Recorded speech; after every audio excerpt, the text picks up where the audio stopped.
Akkam jirtu hordoftoota sagantaa keenyaa miteettii nagaan keenya siif baay'atu. Akkuma yeroo darbe sagantaa keenya qabannee dhufneerraa viidiyoolee nu ergitanis tokko keessa makeeraa amma ta'e nu ergaa jirtu. Galatoomaa isiniin jira. Warri qabaatanis warri viidiyoolee nama bohaarsan qabdanis nu erguu dandeessu karaa sooshaal miidiyaa keenya Instagramii, Twitterii, Feesbuukiin keenya jira. Karaa sana nu erguu dandeessu. Amma ta'etti wal bohaarsina ittiin yeroo dabarsinaa gara sagantaa keenyaatti osoo waliin hin darbin subscribe gochuu hin dagatinaa. Subscribe, like, share, comment godhameesti ofirraa bu'aateesti sodaatiin hawaatu akka. Amma gara sagantaa keenyaatti dabarraa nu wajjin tura. Boonirraa eegallaa irrasii seenaa biizinasiin qabaa'edha booni. Jirtuu dhaggeeffattootaaf daawwattoota keenyaa kun televezyiinii Itoophiyaati. Oduu biizinasii irra geenya jirra. Oduu waliin an Boonsaa Jaallataati. Erga dhiyeenya kana muuziif daabboo walitti nyaadhaa jedhameeti gabaan muuziif daabboo kiiloon irratti dabalu jiraattonni tokko komii qaban ibsanii. Komii jiraattotaa dhaggeeffachuu walitti deebina. Erga dheengaddaa pirezidaantiin keenya muuziif daabboo walitti nyaadhaa jedhaniiti nuuni egaa durumayyuu muuziif daabboo nyaachaa turre. Muuzii matutti daabboo nyaataa daabboo matu muuzii nyaachaa turre. Erga dheengadda sana keeranii kiiloon 15 ture amma kiiloon 80 galee daabboon immoo inni guddaan birrii 60 inni xiqqaan birrii 30 isa dur birrii 30 daabboo argannee nyaachaa jirru amma ijumaan argaan jiru jechuudha.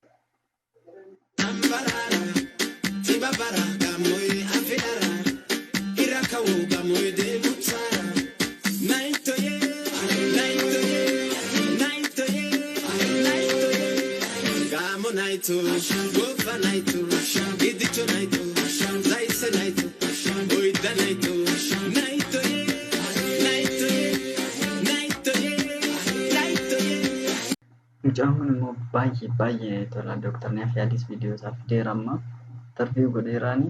Mucaa naqamte keenyadha. Masti gochumaan ilaallu kanas isuma gadhiiseera viidiyoo isaa. TikTok nama biraarraa fuudhee turaniiti. Walumaan ilaallu.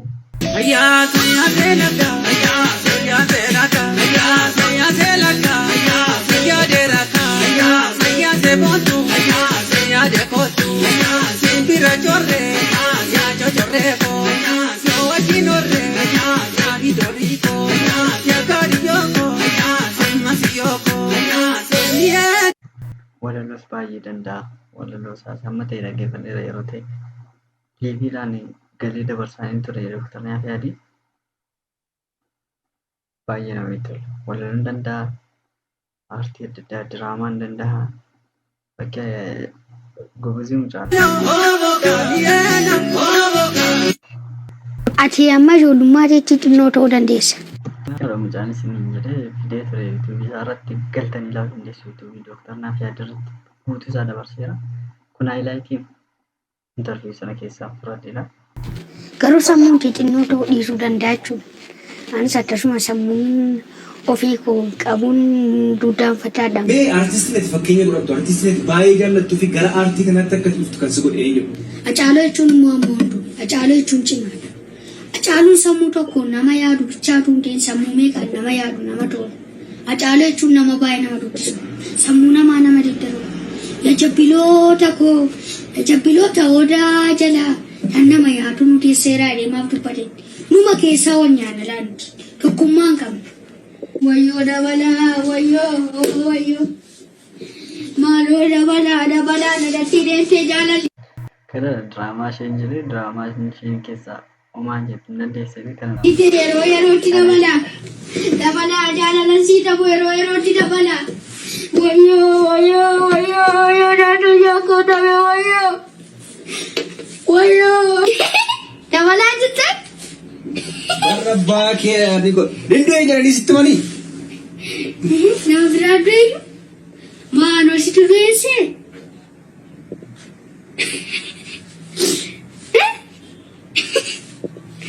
Ati jirtaa dhugu? Wayii dabala. Nagaadha? Naguma? Taayiga. Dhugaadha? Natti farristi mishoo. Nuu farra miti nuute naan jedhanii. Maalan godhe? Maal dabala? Nagaadha ati garuu maal? Kanumadha malee yaaduudha malee tan si dubbisu ወይን ኦጃስ ሚቲ ወይን ወካስ ሚቲ ቹ bishaan naaf daanu jiru hin dandeenye kana buna dhugu malee interview gochuun danda'u bunni jiru ወጥቴ ማለት ነው ana sutu interview gochara sana angalle bar asana sama jirta bar koduwe kokonda walsal tala fatata sa beye dari mumbai Kanada videoon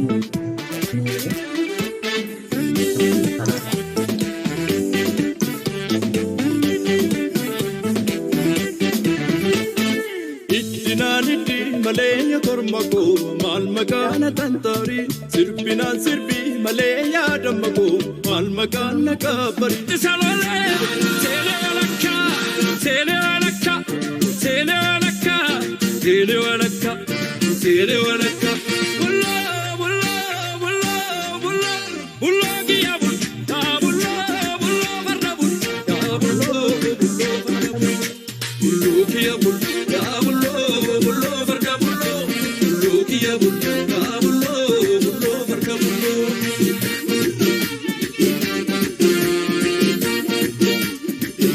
Gario ya senio da campo digito da sia tempero da ya senio da campo digito da sia tempero ya saya selaga kala waka ayan tutaka safa damara safa namara senio da campo digito da sia tempero da ya senio da campo digito da sia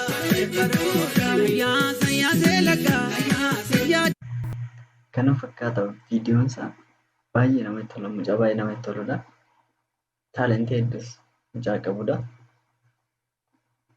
baay'ee namatti tola jawaadu guddadheen aanimtisi ጉልበተኛ ዕቃ እናስወርድም የምትሉ በየሰፈሩ በየኮንዶሚኒየሙ ዕቃ እናስወርድም ምናምን የምትሉ warri mana jijjiiruudhaan argattan kana lalaa viidiyoo namoota hojii nuti buusa malee warra jedha toon gurmaa'een gurmoofne irra jedhanii warra qodaa nuti buufata malee jedhanii rakkisan warra gulbii safaraa warra jedhanii jecha marabbaa humna jedhaman. ሊስጋደሰ ፖሊሱ እነሱ ጋር ተደራደሩ ይላል። እኔ አንተ ፖሊስ ነህ ብዬ አንተን አምኜ ምናምን ከዱርዬ ጋር ምን አደራደረኝ? እኔ የሰፈር ወጣምሻ ወጣጤ ይቅርታ ለዚህ ቋንቋ አጠቃቀሜ አንጸባራቂ ልብስ ለብሰዋል ቤት ቀይራለሁ ብለህ በሰላም ሀገር የሆነ ኮንዶሚኒየም ስመጣ የሆነ የደራጁ ዱላ ያዙና እኛንም እናወርደው እሺ አውርዶ ስትል 20 ሺህ ብር ይላል። ዕቃው እንኳን 5 ሺህ ብር አይሞላም። ከዛ ስለ ፖሊስ ዳቤ ስትል ፖሊስ ተነጋገሩ አልነጋገርም። እኔ ከወንበዴ ጋር ናና ዳኘን ፖሊስ የሆንኮ በዚህ መሰለኝ በየሰፈሩ የደራጁ ሰዎች መንግስት ለምንድን ነው የማያየው? አዲስ አበባ ላይ አዲስ አበባ ከተማ መስተዳደር ካቢኔ በደንብ አስተውሉ። የአዲስ አበባ ሰራተኛና ሰራተኛ ምናምን በየማህበር ያደራጃችሁ የሰፈር ወንበዴ ያደራጁ አልተባለም። የዱርዬ 20 ሺህ ብር ካልከፈል አታወርድ ምናምን የሚል ከዛ ዱላ ጠብ ማናቸው እነዚህ? ማን ነው ያደራጀው? መንግስት ያውቃል። ካወቅ ለምንድን ነው የሰፈር ጎረምሳኛ ላይ የምትልክልን? የነገ ታዲያ በሰላም ሀገር ዕቃዬን ቀይረህ ወደ ቤት ልግባ እንጂ 10 ሺህ ብር እኔ 5 ሺህ ብር ማልፈጃ ዕቃ 10 ሺህ ብር ላስወርድ እኔ አወርዳለሁ አታወርድም? አረበበበበበበቻ ሀገር Jite quando moti Africa atlet Salamun Tufa wedduu Salamoon Tufaas keessatti waamee turan takka wedduu isaaf ba'e wayiidha. Isa gadhiiseen argee baay'ee namatti tola bakka akkasiidha waaqayyoo ta'e. Salamoon Tufaa teekwaandoodhaan innis hirmaatee ture olompikii irratti hundi keessan beektu. Sinante quando sinkafama galme kera dubika Harmee kanasti seeraan dhaggeeffadhaanii mi'eessa. Baay'ee toleera naasaan isaanii uummata yoona. Motiveet nama godha. Isii dhaggeeffadhaanii mi'aasaa isaanii.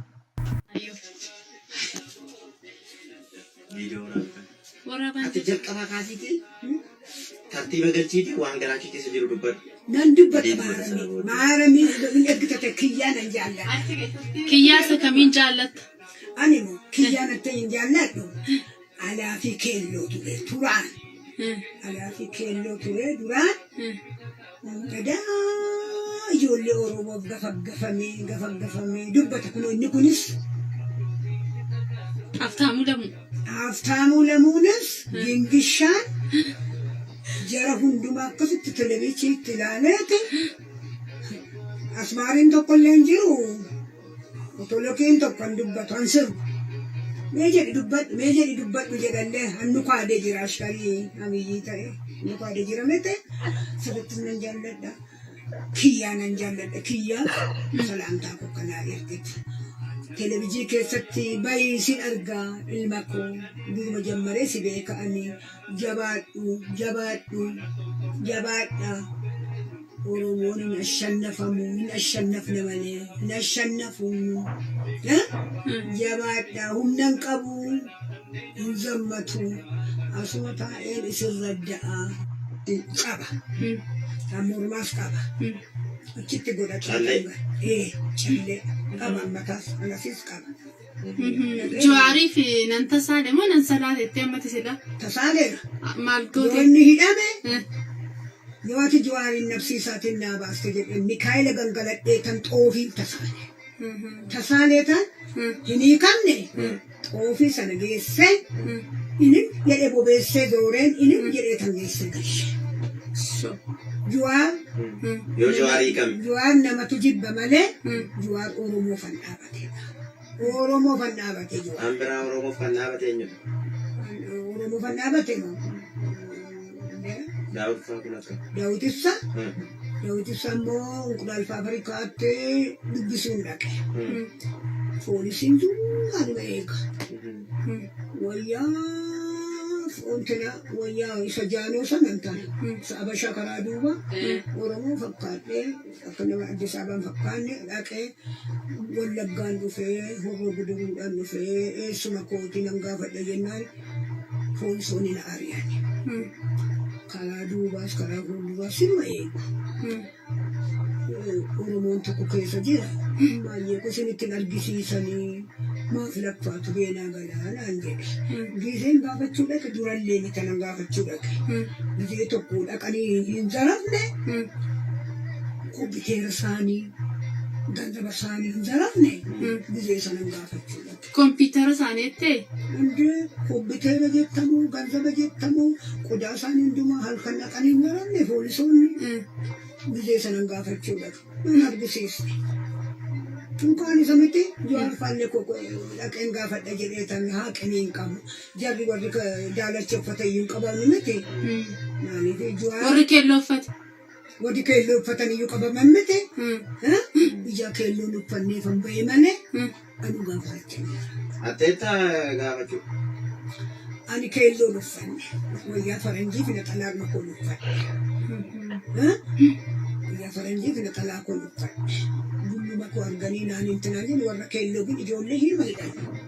Warra dhiiraas warra. Mee amma waraana bilisummaa waraanatti jiru hooggantoota waraana bilisummaa Oromoo hoogganaffaa Jaalmaroo faaraa kaasee yaadamaa jiru. Jaalmaroon mana jalaa badeera malee Jaalmaroon as gubbaa irratti giseen meedaa tokko keessatti galmanii iddoo isaanii hin beeku miti isa dhugaa asuma keessatti miti anan argu iddoo baay'eetillee kan Jaalmaroon dubbatu ilma dhagaa inkaan hambiraa miti sabsabaa iddoo tokkotti katamaa isaan beeku gaba iddoo mantinaa isaaniitti ibsii sabasabanii Jaalmaroon dirree dubbatu. Inkaan harmeen kun baay'ee natti tola. Baay'ee miidhaga bakka isaan akka isaan itti jajjabeessanoo zammatu jedhan. Fiqaadu eenyuti jedhan yoo lagdi goge qurxummii funaannan jedhe jira miti. Isa fa'a ijoollee qurxummiin kun bishaan galaanni goge qurxummiin kun amma laqqabuutti zimmi jettu jedhe Jaalmaroon jedhu amma Jaalmaroon sabsabaas godhamee hin beekan Jaalmaroon hin dubbatu. Isan sila si gaafadhe isatu kana keessatti dubbata malee Jaalmaroon ture eegii dhiise. Jireenyaa dubbatu. Jireenyaadhaan dubbatu. Jaal jireenya. Qal'aa. Keelloo irratti gisuma hundumaa ilma dubbata. Akkasuma lafa amalee. Amma mee isaanii dhaamsa maalii qabda? Ani dhaamsa. Kara galgala lafa gaggaragalaa jedhan. Waqtii kam keessa yookaan ji'a kam keessa amboo kan lafti gaggaragalu? Amboo kan garagalu lafti moo? Amboo kara galgala lafa gaggaragalaa jedhan. Waqtii kam keessadha kan amboo lafti gaggaragalu yookaan ji'a kam keessadha? Furbana keessa na. Furbana keessa garagala. Keessa ambola singa garagala jechuudha. Ji'a amajji. Ji'a amajji keessa jechuudha kan ambola singa garagala. Waxabajji. Waxabajji keessa yeroo kan nagaadha yeroo ji'a waxabajji garuu ambola singa garagala jechuudha. Sirbamaa jechuudha. Ji'ati bookaan baay'ee yeendisee yeroo ji'a waqtii gannaa jechuudha. Naannoo waqtii gannaa keessa ambolafni hin gaggaragalaa jechuudha. Jedhama.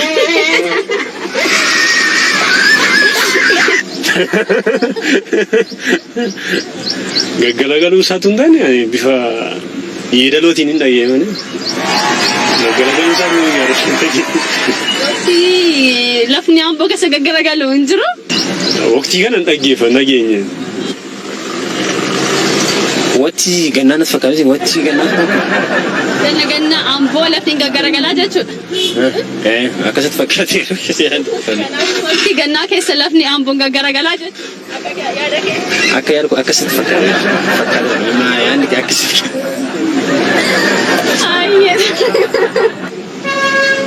Amboo yeroo waqtii miti. Lafti gaggaragala jechuun isaa yeroo hundumaa sila namni achirratti baay'atuu fi yeroo tokko yeroo lola minaaminas hundumti sila bahee loluu fidachaa walii galeechaa achi keessatti. Waan namni achitti baay'atuuf jedhani malee lafni gaggaragalu hin jiru jechuudha. Namnis immoo yoo bahu tokkummaadhaan baha achitti sila ta'eef jechaa. Malee lafni hin garagalu. Lafti gaggaragala jedhani. Lafti immoo akkamiin garagala? Lafti garagala jedhamu isaa jechaadha.